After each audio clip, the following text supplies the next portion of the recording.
صباح الهنا، صباح العسل، صباح القشطة، صباح المربى، حبيبة قلبي وحشتيني وانت منك ليها ليها ليها ليها لو صباحكم هنا، صباحكم سعادة.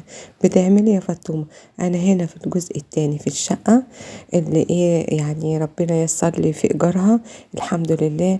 انا بقى ان شاء الله ان شاء الله ربنا هيكرمني ويقويني ويرزقني ايجارها باذن الله، بحبكم ليا ومشاهداتكم ليا. ويا رب كده ما تحرم منكم ولا وجودكم في قناتي اللي هي جديدة. الحمد لله الحمد لله. ربنا يعوضني خير بيكم يا رب يا رب يا رب يا رب يا رب. نهاركم هنا، نهاركم سعادة. تعالوا افطروا معايا فول وطعمية عشان ناخد باور، علشان التنظيف صعب جدا بقى في الشقة دي. سبحان الله، انا مش عارفة الناس دي. ادعوا لي، بقول لكم ادعوا لي حبايب قلبي، ما تحرمنيش من دعاكم. بحبكم بحبكم. عايزة اقول لكم الناس اللي كانت قاعدة في الشقة دي قبل مني يعني ما كانوش بيحبوا النظافة. يا رب يا رب والنبي يا رب وحياة حبيبك المصطفى، في ليلة نصف من شعبان، يا رب السنة الجاية يا رب انا وكل اللي زي ابقى قاعدة في شقة باسمي، وارتاح بقى من الايجار، وارتاح من نقلة انا وعفش ولادي. يا رب الحسن دي هدى ما بعدها هدى. انا الاول ايه بزعف بقى البلكونة دي، بنزل كل التراب اللي فيها. ليه بقى؟ علشان كل ده ما يدخلش على جوه. صاحب الشقة ما شاء الله عليه، يعني ربنا يزيده ويعطيه من فضله. عامل الجزء دوت علشان خاطر الشباك ده، شباك المطبخ، ما يبقاش جارح حد يبقى وهو واقف في المطبخ. بجد فكرة حلوة. مين ربنا يكرمه ويكرمنا يا رب. يلا يبقى نبي يلا استعاني بقى يا فطومة. وقلت بقى لا حول ولا قوة إلا بالله، وتوكلت على الحي القيوم. ايه رايكم بقى؟ ايه رايكم في الشقه دي؟ ادعوا لي ادعوا لي ربنا يرزقني بواحده زيها، واحمد ربنا واشكر فضله. بصوا النظافه حلوه ازاي.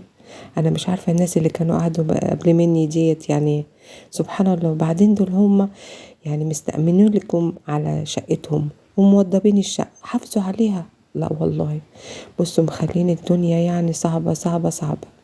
يلا النظافة دي بتبقى نعمة من ربنا، مش أي حد. جبت بقى صابون على كرول، والمقشة اللي ايه ملازماني في تنظيف الشقة كلها وايه شوية مية حلوين كده. ورحت بقى داخلة على ايه اول جنب في الصالة او في الريسبشن. انتوا شايفينه ان هو نضيف، انما لا والله، يعني هتشوفوا المية وهي نازلة صعبة جدا صعبة جدا. البنات عندي قالوا لي يا ماما بيضي. ابيض؟ ابيض ايه؟ ابيض ايه بنات؟ صلوا على النبي. ده يعني عزكم الله جردة للبوية دلوقتي ب1500. يعني انا لما اعمل الريسبشن ده ولا 3000 جنيه. ايه شقتي؟ لما تبقى شقتي يا ربي اعمل فيها اللي نفسي فيه كله. ربنا يرزقكم ويعطيكم من حيث لا تحتسبوا. انا معاكم يا رب. يلا يا فاطمه نضفي يلا، ربنا يقويك ان شاء الله ان شاء الله. ربنا هيكرمك بحق عزتك وجلالتك يا رب، بحق دعانا في ليله نصف من شعبان. سبحان الله ربنا بيحبنا قوي بنات. ليلة الجمعة مع ليلة النصف من شعبان. الله عليك يا ربي، الله عليك وعلى عطاياك. اللهم تقبل فيها دعانا، اللهم تقبل فيها دعانا. المشي يعني غلبت معايا، المشي غلبت معايا. قالت لي خلاص بقى انا تعبت منك. طبعا انا عارفه ان انتوا هتبقوا مخضوضين وخايفين على الكهرباء، وتقولوا لي يا فاطمه الكهرباء.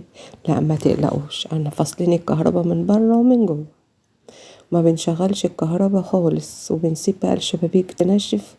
ليه؟ اصل تحوليني زراير النور دي يا بنات، يعني الايدين مش عارفه هما متهيألي بيلعبوا في الطينه تحت في الشارع، الكبار والصغيرين، ويجوا يفتحوا يلعبوا في الكباس.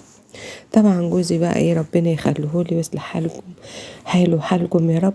اللي ربنا هداهولي على كبر الحمد لله الحمد لله. ربنا يقويك ويخليك يا ابو احمد ربنا يخلي لكم يا رب. بصي بيزعقلي بيقول لي اصبري هتكهربينا هتموتينا، وانا مستمره. الامر واحد والرب واحد. يلا الحمد لله.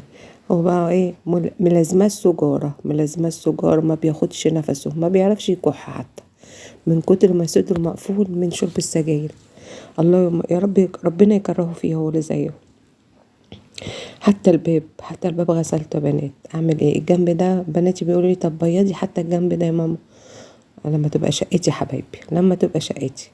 يلا الحمد لله احمد ربنا. انا ربنا رزقني بشقة قريبة من شغل جوزي وبنتي ومدرسة ابني. قريبة وحفيدتي كمان، ما حفيدتي وبنتي وجوزها أحفادي قاعدين معايا، كل واحد هياخد أوضة. بنتي هتاخد أوضة هي وجوزها وولادها. بنتي الصغيرة الشابة يعني عندها 24 سنة تاخد أوضة. أحمد ابني برضه هياخد أوضة، وأنا وجوزي هنبات في الصالة، ما يجراش حاجة. يلا الحمد لله. احنا بقى عايزين 4-5 اوض ان شاء الله ان شاء الله. احمدي ربنا يا فاطمه، الحمد لله. الشقة دي يا جماعة قريبة من كل من منافع ومن كل حاجة، قريبة من شغل جوزي وبنتي ومدرسة ابني ومدرسة حفيدتي. بس الوحش فيها ان هو كتب لي العقد ايجار سنة واحدة، سنة واحدة، ده اللي مضايقني. نقل عفش ومصاريف وشفته، بس تعب، بس التنظيف بس. يعني بصوا كل ده عامل لي ايجار سنة واحدة. ليه بقى؟ يقولي لي عشان بيقول لي جوزي علشان خاطر الناس اللي قبليكم عذبوه في دفع الايجار. بقول ربنا يستر، استرها يا اللي بتستر يا رب. عين يا رب، عين يا رب على الايجار، علشان خاطر ايه؟ يقدر يعني يبقى يرضى يجدد لنا العقد سنة كمان على الاقل. يا رب، اللهم انت المستعان. بصوا الطينة يا جماعة، بصوا طينة نازلة، طينة هنا باين عشان الإضاءة. طبعا كل ده ما كناش هنقدر نقعد فيه. يلا الحمد لله الحمد لله. كأني بقى ايه في بيتي وتنظيفة رمضان، يعني كده كده كل واحد، كل ست في بيتها بتقوم تنظف تنظيفة رمضان، مش كده؟ مين بقى لحد هنا ما حطليش لايك؟ لايكات يا حبايب قلبي، والله والله والله حبكم ومشاهداتكم ليا ربنا يديكم اجر عظيم عليها، لان هتساعدوني على اني هقدر اسد ايجارها وادفع الايجار، والراجل ما يبقاش متضايق مني، واقدر اجدد. ومش بعيد عن ربنا يكرمني بشقة حلوة كده اقدر اتلم فيها انا وولادي وجوزي، وترحم بقى من نقل العفش ومن نقلي انا وولادي كل شوية في شتا وصيف. الله المستعان. والله يا جماعة، والله والله والله الشقة اللي انا قاعدة فيها دي برضو نقلت في رمضان. سبحان الله سبحان الله ولا اله الا الله. يفرج على أمة محمد يا الله، وانا من ضمنهم يا رب. طبعا بصوا الشقة بقى ايه، الشباك ده، الشبابيك دي بقى ايه، هتبقى ايه، جوزي بقى كل شوية يقول لي ادخلي واقفلوا وانتوا باينين للشارع. يلا نبقى نقفل الشبابيك ونفتح البلكونة ايه، نص نص كده. والحمد لله ان الايه الموقع حلو. عايزة اقول لكم يا جماعة ان الشروق كلها الموقع بتاعها جميل. كل موقع في الشروق جميل جدا، جميل جدا جدا، سبحان الله. بس الحاجة الوحشة بقى ان ايه، تبص تلاقي ان العماير دي قدامها مساكن. ده الشقة اللي انا فيها دي مساكن، اللي هي المساكن الشعبية اللي هي تبع الحكومة. بيبقى بقى طبعا العماير دي بيبقى شقق غالية. بيبصوا بقى على ايه، على يعني مساكن اللي هي تبع الحكومة الشعبية البسيطة دي. انا ببقى زعلانة لهم. والله ببقى زعلانة لهم. المفروض يبصوا على مواقع زي يعني عماير زيهم. هو ده العيب بقى في الشروق. الحمد لله الحمد لله. يلا كملي بقى غسلي الشيش ونزلي التراب. تراب تراب تراب وطينة. تراب ايه ده، طينة. ومن بره برضو كده صاحب الشقة ده ما شاء الله كان موضب الشقة، يعني توضيب يعني يعني توضيب حلو ومش حلو، يعني فاهميني. تبص تلاقي ايه مدخل الشبابيك ومدخل البلكونات. يلا كل واحد حر في شقته. الحمد لله. نظفنا الدنيا هنا والشباك هنا، نزلنا كل اللي عليه، ونظافة جميلة قوي يا بنات، نظافة جميلة قوي. اياد طبعا ابني تعب معايا النهاردة في لم المية، هو كان فرحان بالمساحة والمية. رايح جاي بالمية والمساحة. انا بقى هنا جبت برضو المقشة الحلوة دي بشوية صابون وشوية كرول، ونزلت بقى. بصوا الطينة دي، بصوا والله يا جماعة، والبياض رجع زي الفل، لان هو مبيض اللي هو البلاستيك اللي هو نص لمعة، وبيبقى خشن، فسهل ان هو ينضف، يعني يبقى جميل كأنه لسه معمول. فالحمد لله الحمد لله. طبعا انا بقى رحت منزله الميه هنا ومخلصه الحمد لله، ما انا ما دلقتش ميه وجوزي معدي. صراحه ربنا تعب معايا. خلوا بالكم يا جماعه، انا وجوزي هو برج الجدي وانا برج الثور، لكم ان تتخيلوا بقى. العمر كله بس سبحان الله ربنا هداهولي على كبر، بعد خلاص ما بقينا رجل جوه ورجل بره. الحمد لله، ربنا يخليه ويخلي لكم يا رب جوازاتكم، ويبارك في ولادكم ويبارك في بيوتكم يا رب ويسعدكم. انا بعد ما خلصت الجنب ده يا ولاد، جه اياد ابني سند علي تاني بعد ما تعبت في الجنب ده كله. بس يلا الحمد لله. يلا ندلق بقى. بيقول لي اعملي يا ماما بالخرطوم، فقلت اجرب. المية ضعيفة ما نفعش، قلت له لا اياد مش هينفع. رحت دلقة تاني بالكوباية المية، بتسعف المية دي احسن من الترطشة. ما سبتش ولا حتة في الشقة لما صبنتها. سبحان الله سبحان الله ولا اله الا الله. عنا لو كان العفش موجود ما كنتش هقدر اعمل كده. طبعا انا بعمل كده قبل ما اخلص بروح بقى لموضوع فك العفش. يا اختي ادعولي بالله عليكم، ادعولي بالله عليكم. لسه موضوع فك العفش بقى ونقله وبعدين نصب وافرشه هنا تاني. الله المستعان. يدخل علينا رمضان ابقى عايزه بقى شهر بحاله ما اقومش من مكاني. اللهم بلغنا رمضان لا فاقدين ولا مفقودين. بس النظافه حلوه يا جماعه، النظافه بجد حلوه. مش اي حد يبقى بيحب النظافة، مش اي حد بيقوم كده بيبقى عايز يدخل في بيته طاقة ايجابية. وقومي بقى اللي قايم بقى قاعد دلوقتي، اللي قاعد معايا دلوقتي بيتفرج، بعد ما يتفرج على الفيديو بتاعي ياخد من الفيديو بتاعي طاقة ايجابية ويقوم بقى يبتدي في شقته. وانت داخل على ركي رمضان يا حبيبة قلبي منك ليها، انت كده كده لازم هتنضفي علشان دخلت رمضان، صح ولا انتوا بتخلوها على العيد؟ لا طبعا يلا عشان رمضان بقى، مع اننا المدارس وكده، بس يلا الحمد لله. قومي خدي اوضه كده واستعيني بالله وقولي لا حول ولا قوه الا بالله، وربنا هيديكي طاقه جميله كده وهيقويكي زي ما ربنا قواني. انا بعد ما بخلص بروح بقى يعني عشان لسه ما سلمتش الشقه اللي انا فيها، اخد لي مسكن كوبايه شاي بس بعد ما باكل واقعد بقى تحت اللحاف وبقى مش قادره اقول لكم. انا عايزه اقول لكم يا جماعه، انا لسه دلوقتي بقول يا رب يا رب يا رب كل اللي بيشاهد لي الفيديو بتاعي وكل اللي شرفني وكل اللي بيحبني، انا دعيت له في ليله النصف من شعبان. يا رب تقبل لي، يا رب تقبل دعائي لولادي والحبايب والناس والامي واخواتي واحفادي وجيراني وصحابي وكل من حبني وكل من قال امين. حبايب قلبي بصوا يعني عايزه اقول لكم، مجرد ما بنزل المية في حاجات بتنزل كده طينة وكله بقى كوم والمطبخ كوم، ربنا المستعان. عشان بقول لحد تعالى طب نضف لي، بقول لواحدة يعني تعالي طب بس نضفي لي المطبخ بس، جت قالت لي 500 جنيه. قلت لها لا 500 جنيه ان شاء الله، ان شاء الله بعد اجيب فرخايه كده انا وجوزي وعيالي ونقعد ناكلهم ويقوينا ربنا. 500 جنيه. مين فيكم يا حبايب قلبي عايز ينضف المطبخ بتاعه اجي اخد 500 جنيه؟ ربنا يرزقهم ويرزقنا، ما هو برضو شقة بجد. انا لما دخلت المطبخ قلت والله لو معايا 1000 جنيه كنت اديتها جت نضفته. بس تقولوا ايه بقى، ربنا يفرجها على عباده ويرزقهم ويرزقنا يا رب. الموقع جميل اهو ما شاء الله بجد يعني. بجد ربنا يبارك لصاحبها. لا الموقع ما شاء الله زي ما قلت لكم كده ان في الشروق، كل مكان في الشروق جميل قوي. انا لما كنت قاعده في شقتي اول ما جيت الشروق اشتريتها،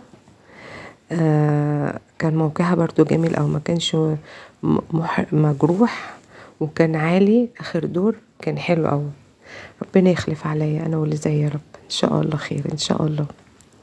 نظفت بقى ده كله. فين هتقولوا لي فين بقى جوزك، فين ابو احمد؟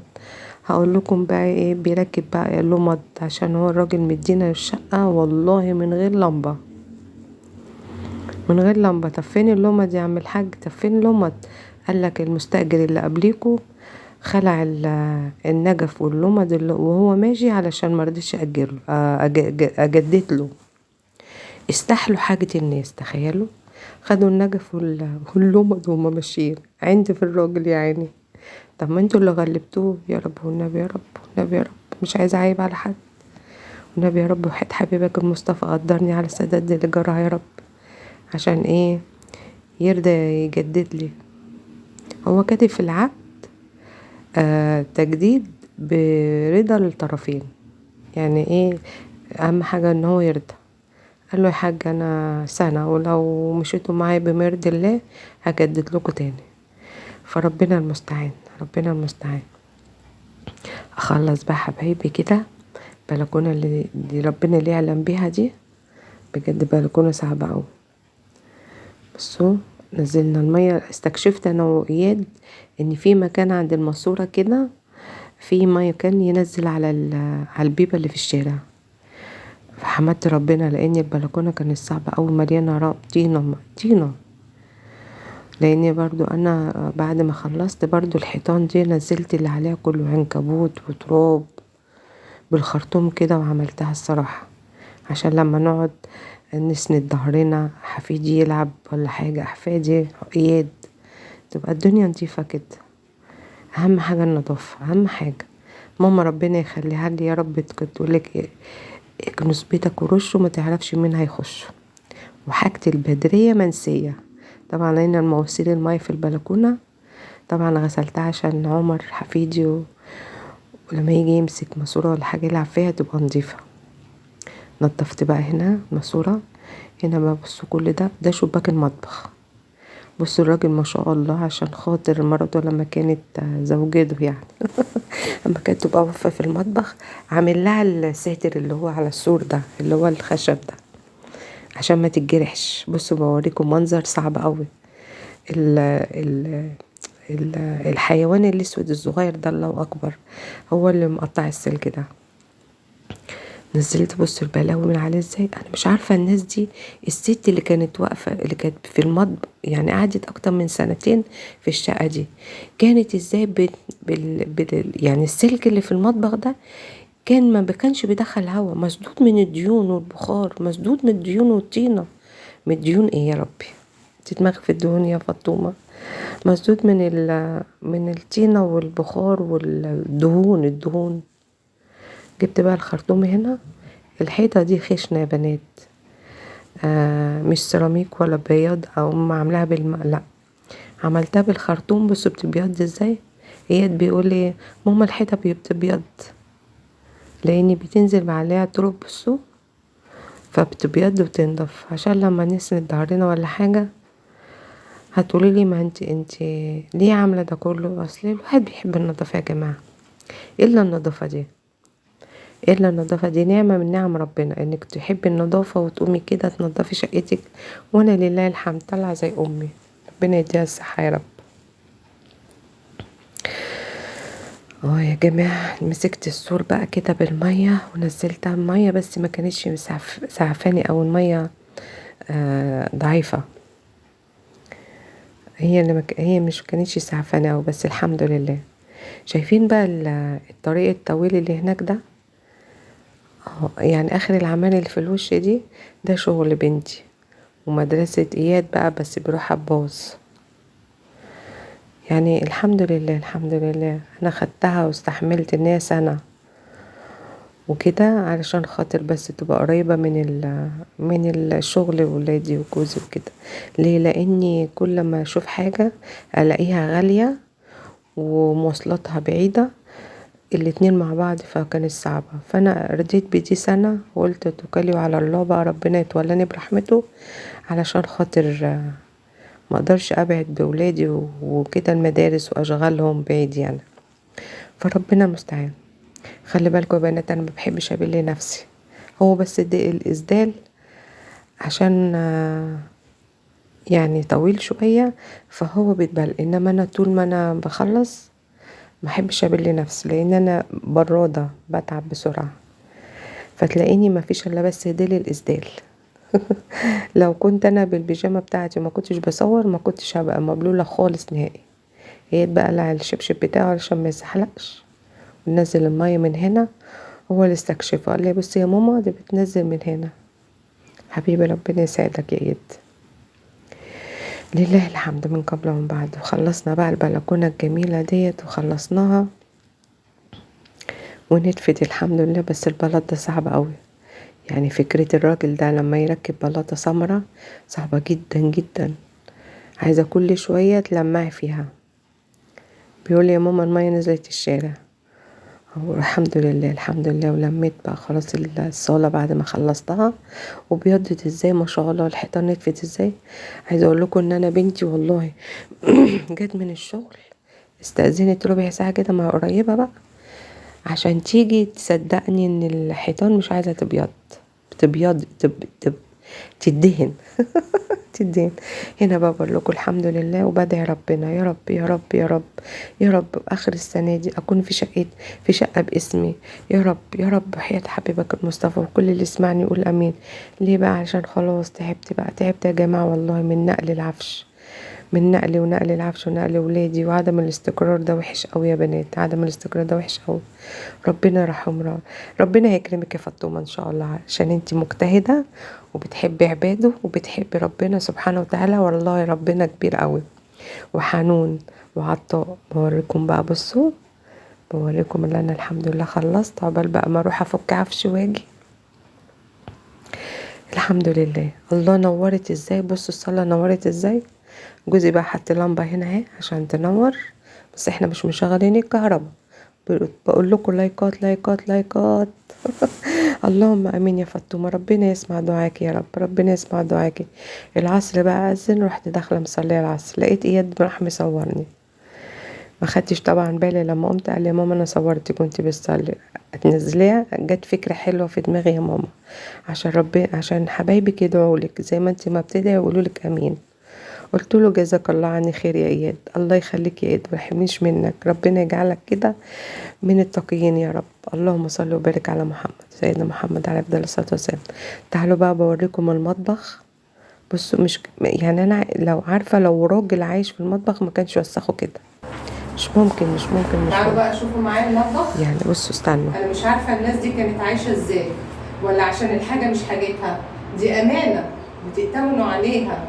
والحاجه اللي زي دي ما بتتعملش بالساهل، دي دلوقتي بقت الوف مؤلفه.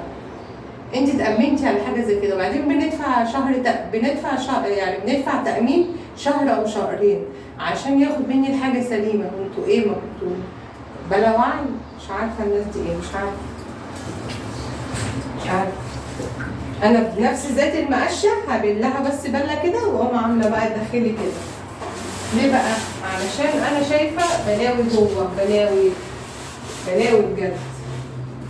اياد تعالى انت بقى، هستعين بيك يا اياد، هستعين بيك. هتطلع فوق هنا تعملي فوق ده عشان مش هعرف اطلع فوق الرخامه. يلا ممكن، وهديكتي بالله. هستعين باياد هنا، اعمل ستوب. طبعا حبايب قلبي انا ما قدرتش اطلع الرخامه وما قدرتش اعملها. ولما طلعت اياد لقيته ان هو مش هيعرف ينظف قوي، لان يعني يعزكم الله انا لقيت جوه حشرات، وانا بخاف قوي، بخاف وبترعب وبقرف، ممكن يغمى عليا. فعملت ايه؟ استرجيت بقى جوزي، استرجيت وقلت له والنبي وحياة حبيبك المصطفى، والنبي وحياتي عندك وحياة ولادك هعمل لك فرخه حلوه. قال لي عايزه ايه؟ قلت له معلش تساعدني انا بقى في تظبيط المطبخ ده، علشان ولا انا هقدر ولا اياد هيعرف. ازاي انا مش قادر وازاي اصبرني وانا مش هعرف؟ هقول له. قلت له هوصف لك. قال لي يا سلام، هتوصفي لي؟ رايح اطبخ طبخه عشان تقولي هتوصفي لي مواصفاتها؟ قلت له المقادير. قلت له وحياة حبيبي وحياة رحمه امك انا حلفت بامه مش قادره اقول لكم بقى عمل ايه. قام طلع صبر لي المطبخ من فوق، بس ما كملناهوش، سبته لبكره بقى. قلت بكره ابقى اكمل الجزء التحتاني انا بقى، كتر الف خيره. انا مش عارفه، بس عندي مشكله كبيره قوي يا جماعه. اهو ربنا يكرمك ويقويك يا ابو احمد، ربنا يعزك يا رب، ربنا يهديك يا رب كمان وكمان. مش عارفه اعمل ايه يا جماعه. المطبخ بتاعي طب اوديه فين؟ الشقه دي بالمطبخ بتاعها، طب انا مطبخي اوديه فين؟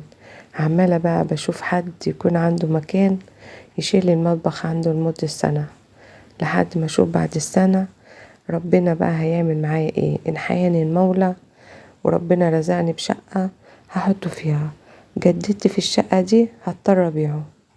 بس والله ما يتعوضش، والله ما يتعوض. خشب والحاجة دلوقتي غالية نار، ربنا يكفينا شر النار يا رب. اللهم اجرنا من نار جهنم يا رب. كتر خيرك يا ابو احمد، عمال حتة السيراميك اللي فوق دي مش قادرة اقول لكم بجد، كتر الف خيرك. ربنا يجعله في ميزان حسناتك وفك كربك وكرب كل مكروه، ولله الحمد قبل وبعد. دعاكم ليا يا حبايب قلبي، ربنا يا رب يبعت لي رزقها، ويبعت لي كده شقة ارتاح من العزال من المروح والمجي. لكم ان تتخيلوا، شيل عفش وفك عفش ونصب عفش ونزول وطلوع وفلوس ونقل الفلوس بالعربية. الله المستعان الله المستعان الله المستعان. لله الحمد، ربنا يسترها يا رب ويقدرنا يا رب على سداد ايجارها يا رب يا رب. وحياة حبيبك المصطفى اتولاني برحمتك يا رب. ابو احمد بصوا مسك السلك بعد ما غسلناه قال لي لا لا ده عايز يتغير. الحمد لله، يلا اللهم الحمد لله رب العالمين. اللهم لك الحمد حمدا لك بك بعزتك وجلالتك. حبايب قلبي ربنا محرمني مني